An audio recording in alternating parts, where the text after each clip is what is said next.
Hey, everybody. Thanks for your patience. Facebook is giving us a little bit of fits. I'm going to start in just a couple minutes. We'll tell our Facebook friends if they can't get to us to jump over to YouTube. Hang on just a second, folks.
Josh, can you hear me?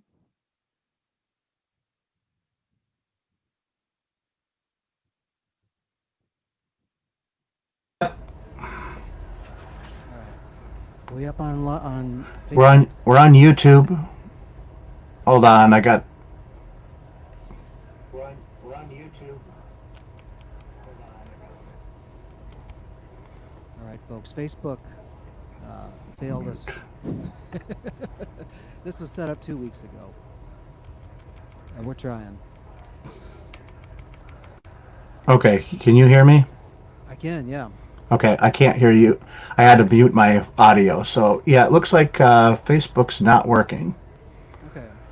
So There's only, let I me think, one person over here on YouTube right now. just double check here. I'm gonna go to discussion on Yep. YouTube.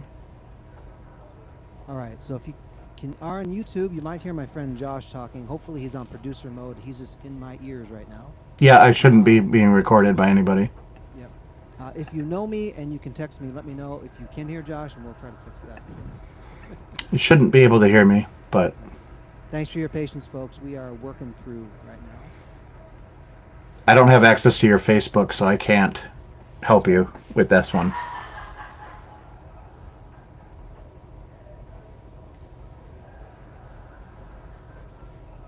Let's see. One more time of feeling, folks.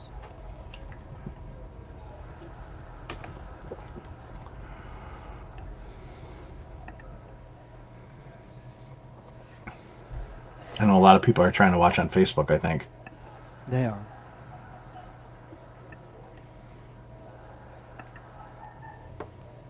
Let me see here.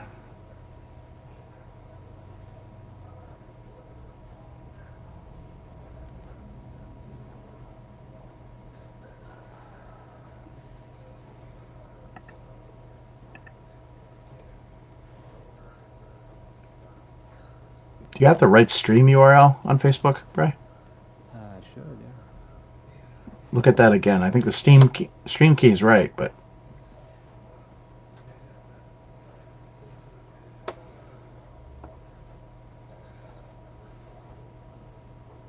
The joys of technology, folks.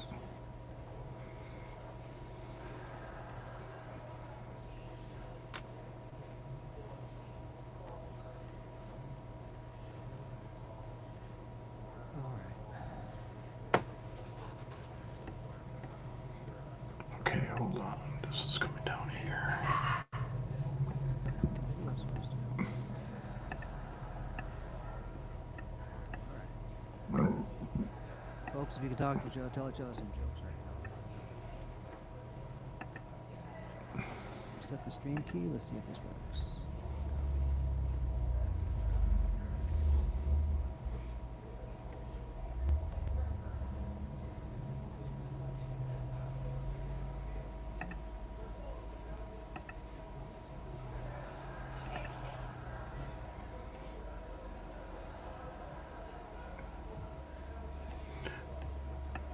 Wait a minute, that's the wrong thing. Why is it not letting me in? Do you need to, if you need to text it to me and I can update it? How did you get the YouTube to turn on? Did you have to update the stream key? I hit go live and it should be going live. It's live right Yeah, it is live. now. Okay, good. It's live on YouTube. Well, that's good. I'm watching it right now. I'm watching it on YouTube. There's no chat over there right now, though. Nobody's chatting. Wait a minute. Here we go. Did this work? Can I go live? Come on.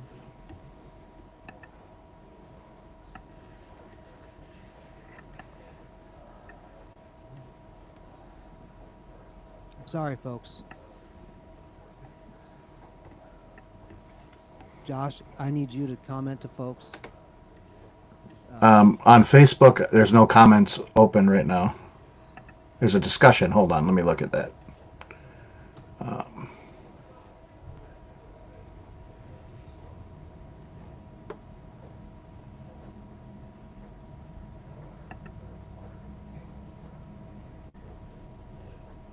Oh, what just happened? Yeah, it's not streaming live to Facebook for some reason, but let me just get in here. Let me write a comment. I'm gonna nuke it and just Let tell me- them to join us on YouTube. All right. Okay. All right.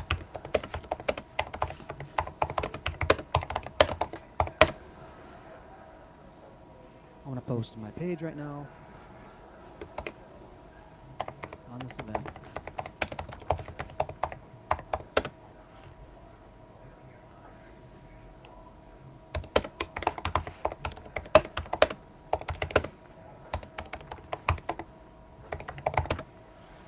All right, folks, so we're going to go live on YouTube and go there. 50 people responded. I am so sorry for anybody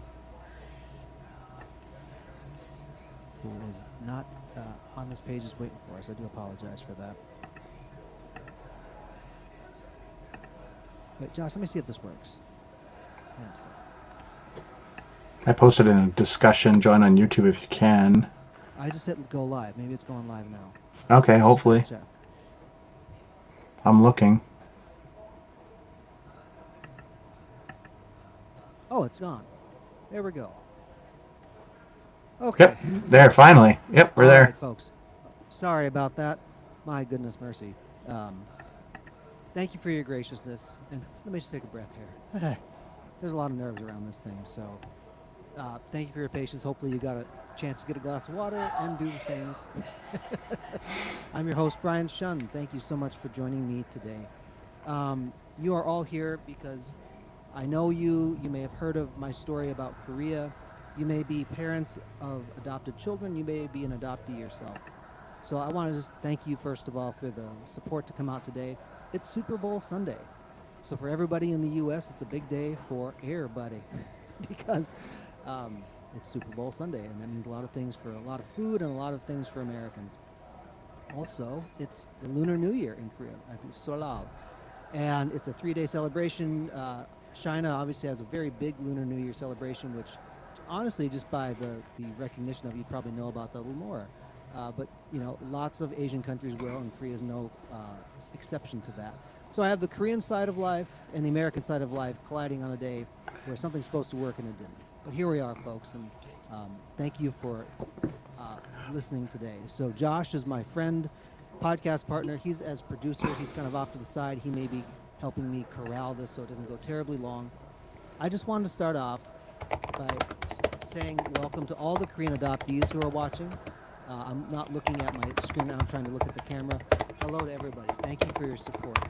Many of you I probably got to know over at the Overseas Koreans Agency trip that happened in December, which is the trip we'll talk about a little bit today, and the ramifications of that, and some other Korean adoptees I've met through the Tennessee chapter. So hello, everybody. I wanted to just give a real quick overview of why, like how I got here. Some people don't know all of it. I'm not going to spend a ton of time on the backstory. What I wanted to do is really focus in on ethnic identity and identity in general. For me, this is a very specific thing. If you know about Korean adoptions, we all ended up in North America, in Europe, and this was because of the Korean War and all the allies of the United States in South Korea, right? They placed them there. There's many stories and other things we'll be talking about on that topic, but we're not going to talk about that quite today. What we are going to talk about is what that kind of means and the things that somebody like me will go through in terms of thinking about what it means to be yourself. That sounds really funny.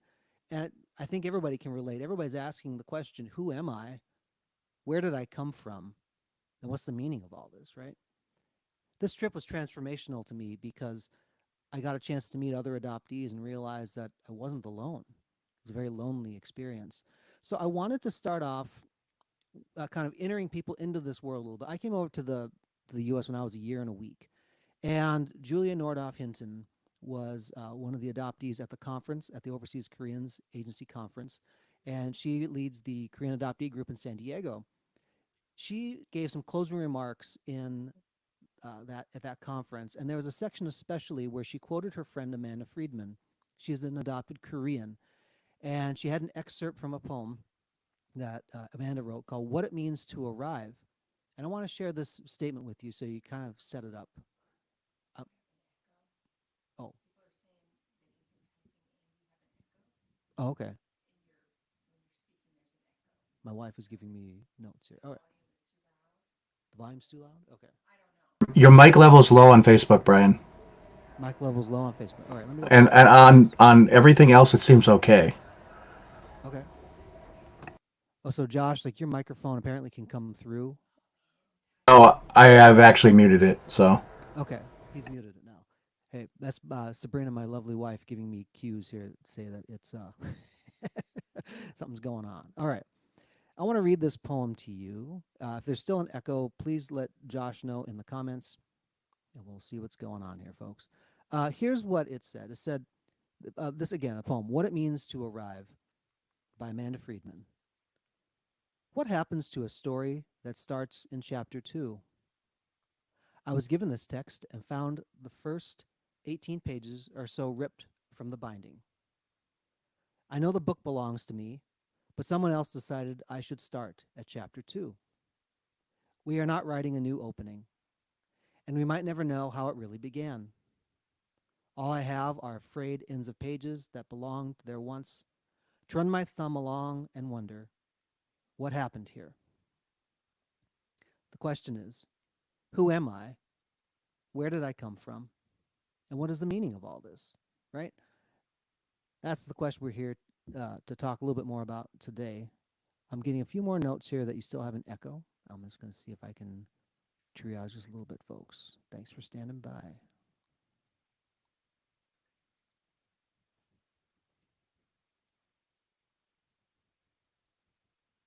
I was just going to tell you, Brian, make sure your tabs are muted if you have any tabs open. Okay.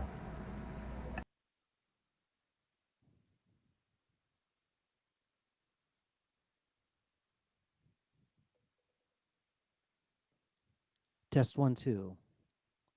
That may be better, folks.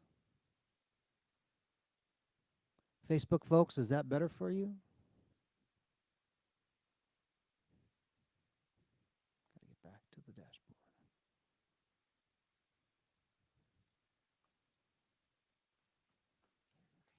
Test 1, 2. Thanks, folks, for. All right. Let's see, folks. Josh, send me a text if everything is still live and going here.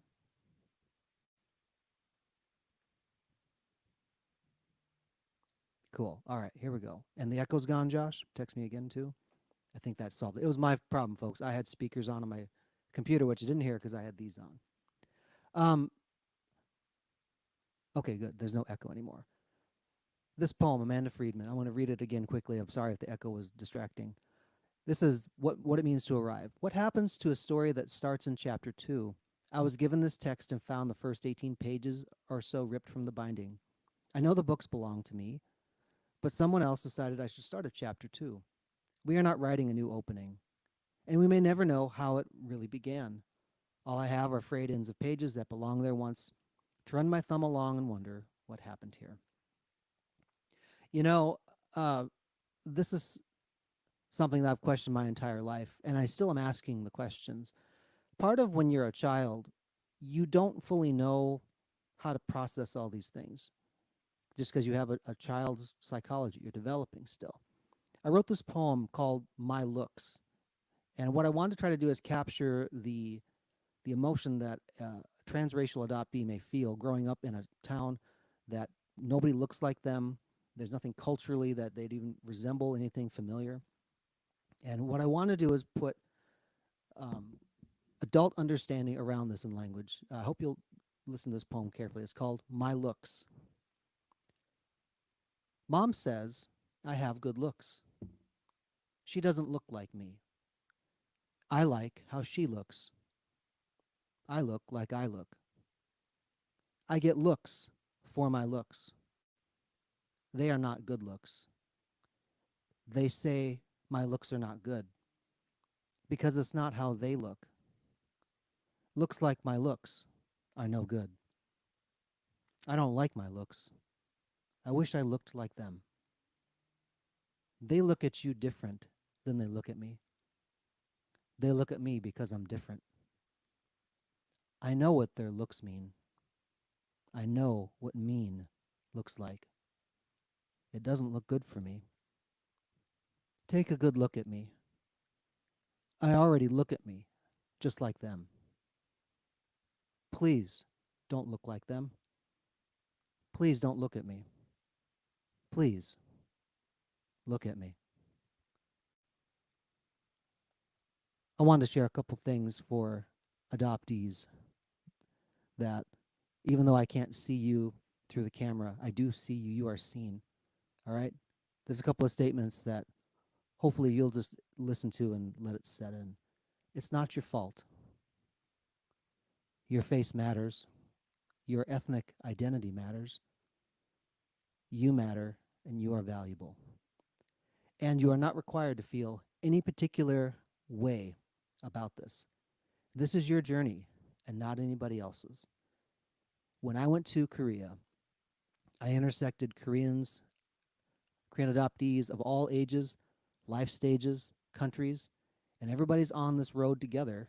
And for us, it was a shared experience. And even though the continuum of stories ranged, we found the common ground for us to be able to build a relationship. I have relationships from that trip that I'll have for the rest of my life. And I'm looking forward to visiting some of you around the world as the years go by. It's not your fault, adoptees. I want you to hear that very clearly. This trip came on me pretty suddenly. I didn't know about the Overseas Koreans Agency until October. In October, I learned from another Korean adoptee who had been on the trip. Her name is Melissa. And she told me about it, and I had a very short time to get everything together, right? This is something that just kind of, I put the essay out there. Some of you have seen it on Facebook. Those days changed my life. There was a lot of firsts that happened on that trip. For those of you who have traveled overseas, you understand that when you go overseas or go to a different culture, it changes your perspective on things, about what's important, about what you have said is important.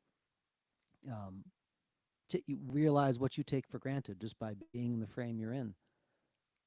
This next part of it I wrote was called My First Time Ever. And I hope you'll listen to this to understand what some of these things meant. Now, having that child wrestling with what their identity was and having a lot of ambivalence about anything about being Korean. Now in their adulthood, this is what this guy experienced years and years later. My first time ever with that many Koreans in one place, all at once. For those of you who don't know, Korea is full of Koreans. My first time ever seeing ancient history in museums that were about my ancestors. My first time ever to discover the global community of Korean adoptees. You guys are the best group therapy ever. Some soju and some time, and we'll get it all done, folks. My first time ever to have fabulous conversations with other adoptees without having to explain the whole adoption thing. Let me tell you what, so much better. My first time ever being part of the majority. My first time ever to truly disappear into the crowd. My first time ever to have a sense of place, even though it was an unfamiliar place. My first time ever to feel completely at ease in unfamiliar public places. My first time ever to be in the above average height group for the entire time. Look, I'll tell you what, folks, if you're tall and you know it, clap your hands. I ain't never been the tallest anything, you know, and this was like, wow, I'm above average most of the time. There are some tall Koreans in the world, I'll tell you. One of them was named Tom Evers from Sweden. He was a tall homie, I'll tell you what. I honestly didn't know Koreans were that tall, but there's a range of us, believe it or not. And this guy was above average. Nice life change for a second there. My first ever time meeting anybody who knew me before the age of 1. That was my meeting of Jong-soon. She was my foster mom for 6 months. And there's a little bit of that story on Facebook that you can see. My first time ever crying over airport food before heading to the plane back home. Yeah, the airport food was good, but wasn't the reason why I cried over it. My first time ever to fully know that my Korean ethnic identity was not only good and special, but a part of me that is valuable and integral to who I am. There's a lot of things that got woked. It woke up on this trip. And there's a lot of things now that I'm kind of, backlog processing. And there's still a lot of questions. But there's a healing that has happened on this trip. I want to talk about something for the parents of adoptees right now, because there's a lot of things that can happen when you adopt a child. Your heart is big. You bring them into your home to be able to provide a life for them. And that's good. There's a lot of complicated things that adoptees hold that I hope that you'll hear this message and allow the person who's adopted to have this space. And I want to speak to you because, look, folks, parenting an adoptee is tough, especially if the adoptee came to you at an age that wasn't a baby. Some came at older ages. It's not what it's all cracked up to be. Oftentimes, growing up in the environments I did, people wanted me to always be grateful for the life I had. And you have to understand that I was grateful and I am grateful, but it's complicated. That's why I said to the adoptees earlier, you don't have to feel any way about this other than the way you need to feel about it. I want to have some exhortations for the parents of adoptees. My mother, very loving growing up. There are things that we are starting to talk about now in my adulthood, and there are things I hope that you'll consider just from an adult adoptee speaking back to you. An adoptee's original sadness is not your fault, but it is present. You will be the primary villain in the story at some point. This is part of the healing process, and you are in a unique position to love. Don't let the presence of bitterness indicate that an adoptee is not happy on other levels. Bitterness will be part of their experience for life. It's what it is, and don't try to mask it. Just let it be part of their story and let it season those pages with some of that flavor. Sadness compressed at a high enough force expresses as frustration first, and then anger, and can linger sometimes as bitterness. If you want to know why Brian Shun sometimes was an angry young man, is because he was sad. And the way I learned to keep myself safe was to compress the sadness and be angry, because I had nobody that could listen to me that would understand the same way. I didn't have an outlet to be able to express that. And at the time, I didn't have the language to even know what to say. But sometimes the anger that boils over for an adoptee, it's not because they're angry at the situation, like they're just full of rage and they want to go do something for the sake of that. Sometimes there's a core of sadness that has driven itself so deep into their heart that they don't know how to take it back out again. Parents, you are part of that unique, loving experience to be able to support them on their journey.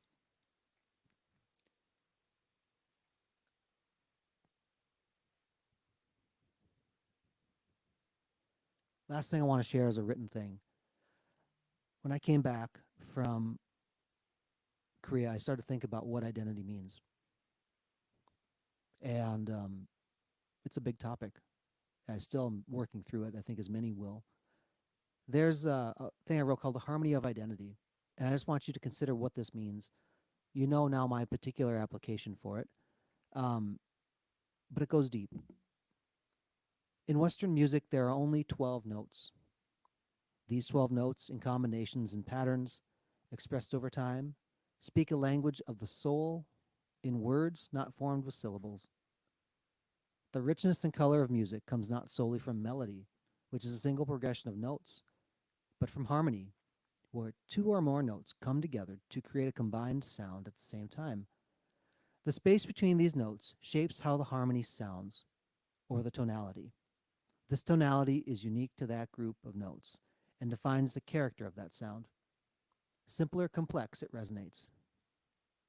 But did you know the best sounding harmonies are based on a series of compromises? If you listen to a well tuned piano, each individual note is not perfectly in tune to the exactness of its actual pitch. If it was, the instrument will sound strident and harsh and would not make you think of music. To make this instrument sound musical, a skilled piano tuner, as in a human being, will start with one pitch, generally middle C, and tune that one note to the calibration point using a tuning fork that resonates only at that specific frequency. From there, the piano tuner tempers the tuning of the surrounding notes, up or down, compared to the known reference, meaning they adjust the tuning to resonate in context with other notes to sound pleasant, but not perfectly in tune. This is done by ear, not with a tool. So, what of identity? We do not choose the starting notes of our identity we are given in this life. Too often we strive to hide or diminish a note, thinking it does not or should not belong. We may overplay a single note at the expense of our own dimensionality. Or we try to make perfect each individual note and only end up in internal dissonance. When in truth, all these notes sounding together makes us special. Whether close or far apart, those seemingly conflicting parts of us give us defining character. It's a messy work of compromise and tempering, and a constant need to tune and retune. But in the outworking, we find peace within the process of making the many notes within us resonate together in an imperfect harmony.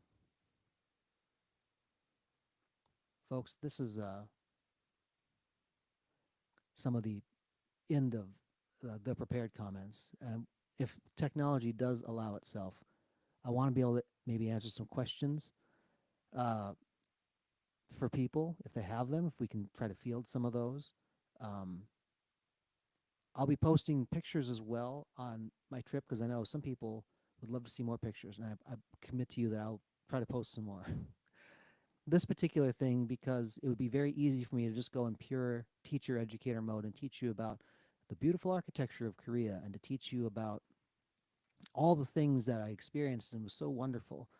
But the bigger thing that happened on this trip was the internal working. And I know that if I've had those things after being part of this group of Korean adoptees, I know that others are experiencing it. And I've already had people reach out to me who have adopted children, they are adoptees, and they want to know what to do. So I want you to know that there's a global community of adoptees waiting and supporting you whatever stage that you're at, and me being one of them. And hopefully this will be not the last time that we can talk about such things like this in a format like this. We'd love to hear more about it. I'm just going to wait just a moment to see if there's any questions that will come through the stream. And if Josh, if you see any, please let me know here.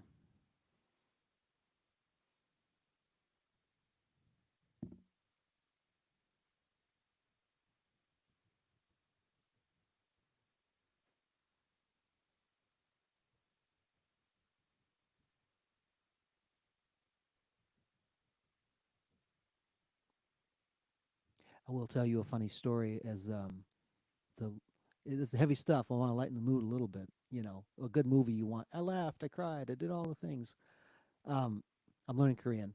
My first lesson's actually tonight on Super Bowl Sunday. Yes, you know, I was that guy that was in the kitchen with the women, cooking the food and doing the things because football didn't interest me one bit. I watched it for the commercials and I watched the halftime show, and that was about it. I've been learning the song "How Great Thou Art," which in Korean. And the story behind that is that that was the song that my foster mom's phone all of a sudden chimed in on while we were at our time together when I met her after the conference. And what happened is it came on and we shared about faith and things. And so I'm learning this song, and so hopefully you'll see a video of that soon. I have a wonderful group of Koreans who are helping me with my pronunciation. I've also saved screenshots of how terrible my pronunciation has been, and you may ask me for a private message on that. Some of it's pretty yikes, pretty bad, but this is where I'm at, folks. Thanks so much for joining in. I'll just wait a couple more moments. I don't see any questions popping in, but I want to thank you folks for joining on a Sunday, whatever time zone you're in, and things like that. All the festivities going on. You know how to get a hold of me. You can reach out to me on Facebook, YouTube. If you're in the OKA gathering stuff, you can send me a WhatsApp message and all the different kinds of stuff. God bless you. I hope you have a wonderful day. May your journey be rich, and may you find those along the way that can help you be who you are, the best that you can be. Thanks, folks.